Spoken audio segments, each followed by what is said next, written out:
മഹാനായ അബ്ദുറഹ്മാൻ ഇബ്നു ഔഫ് റളിയല്ലാഹു അൻഹുവിന്റെ ചരിത്രം ആയിഷ ബീവിയുടെ ഒരു സംഭവം കൂടെ പറയട്ടെ. അബ്ദുറഹ്മാൻ ഇബ്നു ഔഫ് റളിയല്ലാഹു അൻഹു അന്ന് നോമ്പ് നോറ്റിരിക്കുന്നു. നോമ്പ് നോറ്റ് മഹാനവറുടെ മുമ്പിൽ ഭക്ഷണം കൊണ്ടുവന്ന് വെച്ചിരിക്കുന്നു. മഹാനവറുകൾ ആ ഭക്ഷണത്തിലേക്ക് ഇങ്ങനെ നോക്കി. നോമ്പ് മുറിക്കേണ്ട നേരം, മഗ്രിബായ നേരം.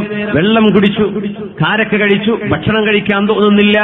ചോദിച്ചു അബ്ദുറഹ്മാൻ ഇബ്നു ഔഫ്, എന്താണ് പറ്റിയത്? മഹാനവറുടെ മറുപടി ഇതാണ്: ഖുതില മുസ്അബുൻ, മുസ്അബ് റളിയല്ലാഹു അൻഹു ദാരുണമായി കൊല ചെയ്യപ്പെട്ട സ്വഹാബിയാണ്. വഹുവ ഖൈറും മിന്നി, എന്നെക്കാൾ ഖൈറായവർ. ഇതുപോലെ ഒരു ഭക്ഷണം മുസ്അബ് എന്നവർക്ക് കിട്ടിയിട്ടുണ്ടോ? മുസ്അബ് എന്നവർ വഫാത്തായപ്പോ കഫൻ ചെയ്യാൻ കൊണ്ടുവന്ന വസ്ത്രം, ശരീരം മുഴുവനും മറക്കേണ്ട വസ്ത്രം.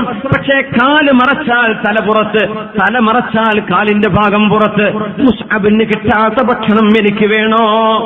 ഹബീബായ നബിയുടെ പിതൃ സഹോദരൻ ഹംസ റളിയല്ലാഹു അൻഹു, ഹബീബിന്റെ മുസാഫ ഹംസ റളിയല്ലാഹു അൻഹു, ഖൈറും മിന്നി, എന്നെക്കാൾ ഖൈറായവരല്ലേ ഹംസ റളിയല്ലാഹു അൻഹു. ഉഹുദിൽ ദാരുണമായി വഫാത്തായി പോയില്ലേ? എന്തെങ്കിലും ഹംസ എന്നവർക്ക് അനുഭവിക്കാൻ കഴിഞ്ഞിട്ടുണ്ടോ? സ്വഹാബിമാരെ ഓരോരുത്തരെ ഓർക്കുകയാണ്. അബൂദർ റളിയല്ലാഹു, മഹാനായ അബ്ദുറഹ്മാൻ ഇബ്നു ഔഫ് എന്ന മുതലാളിയായിരുന്ന സ്വഹാബി, സമ്പത്ത് ഉണ്ടാക്കി വെക്കുന്ന തെറ്റാണെന്നല്ല പറയുന്നത്. ആ സമ്പത്ത് ഒന്നുപോലും ഹൃദയത്തിനുള്ളിലേക്ക് കയറിയിട്ടില്ല. അല്ലാഹുമ്മ ജഅലി ദുനിയാ ഫീ ഐദീനാ വലാ തജ്അൽഹാ ഫീ ഖുലൂബിനാ എന്ന് നമ്മുടെ മുൻഗാമികൾ ദുആ ചെയ്യാൻ പറഞ്ഞു. പടച്ചവനെ, പൈസ വേണം, പക്ഷേ കയ്യിൽ മതി, ഖൽബിലേക്ക് തരല്ലേ, ഹൃദയത്തിലേക്ക് തരല്ലേ റബ്ബേ. സ്നേഹം നിന്നോടാണ്, നിന്റെ റസൂലിനോടാണ്, സമ്പത്തിനോട് തരല്ലേ. അബ്ദുറഹ്മാൻ ഇബ്നു ഔഫ് റളിയല്ലാഹു അൻഹു ഇരുന്ന ഇരുത്തത്തിൽ മഹാനായ മുസ്അബ് എന്നവരെ ഓർക്കുന്നു, ഹംസ റളിയല്ലാഹു അൻഹുവിനെ ഓർക്കുന്നു, ഉസൈദ് റളിയല്ലാഹു അൻഹുവിനെ ഓർക്കുന്നു. ഏതൊരു സ്വഹാബിയുടെ മനോഹരമായ സൂറത്തുൽ കഹ്ഫിന്റെ പാരായണം കേട്ടുകൊണ്ടാണോ ആകാശ ലോകത്ത് നിന്ന് വിളക്കുകളുമായി മാലാഖമാർ വീട്ടുമുറ്റത്തേക്ക് ഇറങ്ങി വന്നത്, ആ സ്വഹാബി ഉസൈദ് ഇബ്നു ഹുദൈർ റളിയല്ലാഹു അൻഹു. ഏതൊരു സ്വഹാബിയാണോ ഉഹദിന്റെ മലയുടെ ഭാഗത്ത് നിന്ന് സ്വർഗത്തിന്റെ പരിമളം കിട്ടിയത്, സ്വർഗം ഞാൻ വാസനിക്കുന്നു എന്ന് പറഞ്ഞ സഅദ് ഇബ്നു, മഹാനായ അനസ് ഇബ്നു നദർ റളിയല്ലാഹു തആല ഹബീബിന് വേണ്ടി ജീവത്യാഗം ചെയ്ത മഹാനായ സഅദ് ഇബ്നു മുആദ് റളിയല്ലാഹു അൻഹു, അവരൊന്നും അനുഭവിക്കാത്തത് എനിക്ക് വേണ്ട എന്ന് പറഞ്ഞ് വിശപ്പുള്ള ആ ദിവസം നോമ്പ് മുറിക്കുന്ന നേരത്ത് ഭക്ഷണം കഴിക്കാതെ കണ്ണുകൾ നനഞ്ഞെഴുന്നേറ്റ് പോന്ന അബ്ദുറഹ്മാൻ ഇബ്നു ഔഫ് എന്നവർ, തന്റെ മുൻഗാമികൾ ഇതൊന്നും അനുഭവിച്ചില്ലല്ലോ എന്ന ഒരു തേങ്ങൽ, തന്റെ കൂട്ടുകാരോടുള്ള സ്നേഹം, ഹബീബിന്റെ കാലഘട്ടത്തോടുള്ള സ്നേഹം, ഹബീബിന്റെ കൂടെ ജീവിച്ചിരുന്ന കാലഘട്ടത്തെ ഓർത്തുകൊണ്ടിരിക്കുന്നത് നമുക്കും അത് കൂലിയാണ്. ഹബീബിനെ ഓർക്കുന്ന ഈ കാലത്ത്, ഹബീബിനെ സ്മരിച്ചുകൊണ്ടിരിക്കുന്ന റബീഉൽ അവ്വൽ പോലെയുള്ള വളരെ മഹിതമായ സമയത്ത് ആ ജീവിതത്തിന്റെ ലാളിത്യം നമുക്കൊന്ന് ഓർത്തെടുക്കുക. ആയിഷ ബീവി റളിയല്ലാഹു അൻഹ അന്ന് ഭക്ഷണം കഴിക്കാൻ തന്റെ സഹോദരി പുത്രന്റെ വീട്ടിലേക്ക്, ഉർവ റളിയല്ലാഹു അൻഹുവിന്റെ വീട്ടിലേക്ക് വന്ന് ഉർവ എന്നവർ ആയിഷ ബീവിക്ക് ഭക്ഷണങ്ങൾ ഇട്ട് കൊടുക്കുന്നു. ഒരു പാത്രം മാറ്റിയിട്ട് അടുത്ത പാത്രം. ആയിഷ ബീവി ചുമരിലേക്ക് നോക്കി ഇങ്ങനെ ഇരിക്കുകയാണ്, ചുമരിലേക്ക് നോക്കി ഇരിക്കുകയാണ്, ഭക്ഷണം കഴിക്കുന്നില്ല. 60 വയസ്സായപ്പോഴാണ് ആയിഷ ബീവി ലോകത്തോട് വിട പറയുന്നത് റളിയല്ലാഹു അൻഹ. ഭക്ഷണങ്ങൾ ഇട്ടുകൊടുത്തിട്ട് ആയിഷ ബീവി റളിയല്ലാഹു അൻഹ ഒരിക്കൽ പോലും ഭക്ഷണത്തളികയിലേക്ക് നോക്കാതെ ചുമരിലേക്ക് നോക്കിക്കൊണ്ടിരിക്കുന്നു. ഉർവ റളിയല്ലാഹു അൻഹു, ഉർവത്ത് ബിൻ സുബൈർ റളിയല്ലാഹു അൻഹു ചോദിച്ചു, ഉമ്മാ ഖദറത്തി അലൈനാ യാ ഉമ്മാ, ഉമ്മാ നിങ്ങൾക്ക് ഞങ്ങളോട് വെറുപ്പുള്ളത് കൊണ്ടാണോ ഭക്ഷണം കഴിക്കാത്തത്? നിങ്ങൾക്ക് ഞങ്ങളോട് വിഷമമുണ്ടോ ഉമ്മ? നിങ്ങൾ എന്താണ് ഭക്ഷണം കഴിക്കാത്തത്? ഞാൻ കൊണ്ടുവന്ന ഭക്ഷണം എന്തേ നിങ്ങൾ കഴിക്കാത്തത്? കണ്ണുകൾ നനഞ്ഞിട്ടുണ്ട് നമ്മുടെ ഉമ്മയുടെ, ആയിഷ ബീവിയുടെ കണ്ണുകൾ നനഞ്ഞിട്ടുണ്ട്. ബീവി റളിയല്ലാഹു അൻഹ പറഞ്ഞു, വല്ലദീ ബഅസഹു ബിൽ ഹഖ്, ഹബീബായ നബിയെ സൃഷ്ടിച്ചവനായ ഹബീബായ നബിയെ ലോകത്തേക്ക് പറഞ്ഞയച്ച അല്ലാഹുവിനെ തന്നെയാണ് സത്യം. അല്ലാഹുവിന്റെ റസൂൽ സ്വല്ലല്ലാഹു അലൈഹി വസല്ലം ഒരരിപ്പ പോലും കണ്ടിട്ടില്ലല്ലോ. ما رأى المناخل من حين بعثه الله حتى قبل. നബി വഫാത്താകുന്നവരെ ഒരു അരിപ്പ പോലും നബി കണ്ടിട്ടില്ലല്ലോ. അരിച്ചെടുത്ത ഭക്ഷണം നബി തങ്ങൾ കഴിച്ചിട്ടില്ലല്ലോ. وما شبع من خبز شعير يومين متتابعين حتى قبل. 2 ദിവസം തുടർച്ചയായി ബാർലി കൊണ്ടുണ്ടാക്കുന്ന റൊട്ടി പോലും എന്റെ ഹബീബ് കഴിച്ചിട്ടില്ലായിരുന്നുവല്ലോ. വലഖദ് കാന യർബിതുൽ ഹജറ അലാ ബത്നി. ഹബീബിന്റെ വയറ്റത്ത് കല്ല് വെച്ച് കെട്ടുമായിരുന്നുവല്ലോ. വിശപ്പ് സഹിച്ചുകൊണ്ട് ഖന്തഖ് യുദ്ധം നടക്കുമ്പോൾ ഹബീബിന്റെ തൊലിയിൽ, മിനുമിനുത്ത തൊലിയിൽ മണ്ണ് വന്നില്ലേ? കല്ലുകൊണ്ട് വെച്ച് കെട്ടിയില്ലേ? ആ മിനുമിനുത്ത മേനയിൽ ഹബീബിന്റെ ശരീരത്തിൽ കല്ലിന്റെ അടയാളങ്ങൾ പതിഞ്ഞു പോയില്ലേ എന്ന് പറഞ്ഞ് എല്ലാവരുടെ കണ്ണുകളും നനഞ്ഞുപോയി.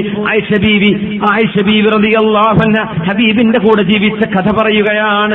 കൂടെ നിന്ന മുഴുവൻ ആളുകളും കരഞ്ഞു. ഉർവ റളിയല്ലാഹു അൻഹുവിന്റെ വീട്ടിൽ അന്നാരും ആ ഭക്ഷണം പിന്നെ തൊട്ടില്ല എന്ന് മഹാനായ ഉർവത്ത് ഇബ്നു സുബൈർ റളിയല്ലാഹു അൻഹു നമ്മുടെ ഉമ്മ ഓർത്തുപോയതാണ്. നമ്മുടെ ഹബീബ് ഇത്രത്തോളം കഷ്ടപ്പെട്ടിട്ടുണ്ടല്ലോ, ഹബീബായ നബി ഇത്രത്തോളം പ്രയാസപ്പെട്ടല്ലോ. വശദ്ദ മിൻ സഗബിൻ അഹ്ശാഅഹു വതവ തഹ്ത الحجارة كشحا مطرف الأدمي. ഇമാമുന ബൂസീരി റഹ്മഹുല്ലാഹ് പരിശുദ്ധമായ ബുർദയിൽ ആ സംഭവം പറയുന്നുണ്ടല്ലോ. വശദ്ദ മിൻ സഗബിൻ أحشاءه وطوى تحت الحجارة كشحا مطرف الأدمي. مولاي صل وسلم دائما أبدا على حبيبك خير الخلق كلهم. മനോഹരമായി മിനുമിനുത്ത ശരീരമുള്ള നബിയെ, വിശപ്പിന്റെ കാഠിന്യം കൊണ്ട് പരിശുദ്ധമായ ഖന്തഖ് യുദ്ധം നടക്കുമ്പോൾ അങ്ങ് 2 കല്ല് വെച്ച് കെട്ടിയിരുന്നുവല്ലോ വയറ്റത്ത്.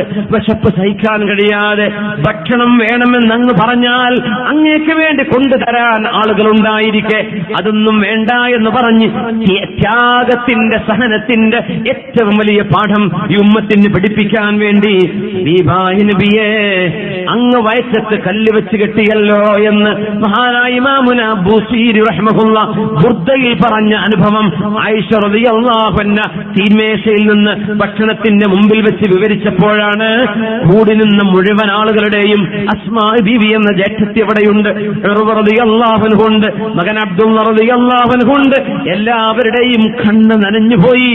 അവരെന്ന് ഭക്ഷണം കഴിച്ചില്ല എന്ന് മഹാനായ ഉർവത്ത് ഇബ്നു സുബൈർ റളിയല്ലാഹു തആല അൻഹു. അതുകൊണ്ട് മുഅ്മിനേ, അല്ലാഹുവിന്റെ അനുഗ്രഹങ്ങളിലെ ഏറ്റവും വലിയ അനുഗ്രഹങ്ങളാണ് നമ്മൾ അനുഭവിച്ചുകൊണ്ടിരിക്കുന്നത്. ഇതുപോലെ നിഅമത്തുകൾ ഉണ്ടായ ഒരു കാലമുണ്ടായിട്ടുണ്ടോ? ഇതുപോലെ അനുഗ്രഹങ്ങളുണ്ടായ കാലമുണ്ടായിട്ടുണ്ടോ? റസൂലുള്ളാഹി തങ്ങൾ പറയുമായിരുന്നു, ഞാൻ പേടിക്കുന്നത് നിങ്ങളുടെ മുമ്പിലേക്ക് അനുഗ്രഹങ്ങൾ അല്ലാഹു തുറന്നു തരുമോ എന്നാണ്. ബിസ്മില്ലാഹിർ റഹ്മാനിർ റഹീം.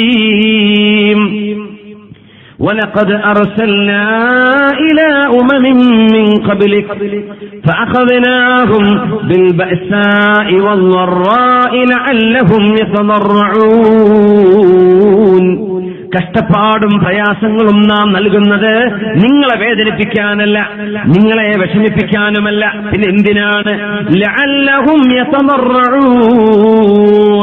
വളരെ വിനയാന്വിതരായി അല്ലാഹുവിനെ സ്മരിക്കാനാണ്, സ്രഷ്ടാവിനെ ഓർക്കാനാണ്, സ്രഷ്ടാവിന്റെ മുമ്പിൽ നന്ദി ചെയ്യാനാണ്. അനുഗ്രഹങ്ങൾ ഉണ്ടാകുമ്പോൾ ഒരുപക്ഷേ നമ്മൾ നന്ദി ചെയ്യാൻ മറന്നുപോകും. صلوا على النبي محمد وآله. اللهم صل على سيدنا محمد وعلى آل سيدنا محمد وبارك وسلم عليه. اللهم صل على سيدنا محمد وعلى آل سيدنا محمد وبارك وسلم عليه. ഒരുപാട് സ്വലാത്ത് നമ്മുടെ ഹബീബിന്റെ ഹളറത്തിലേക്ക് എത്തും. അല്ലാഹു എത്തിച്ചു കൊടുക്കട്ടെ, അവിടുത്തെ അല്ലാഹു സന്തോഷിപ്പിക്കട്ടെ.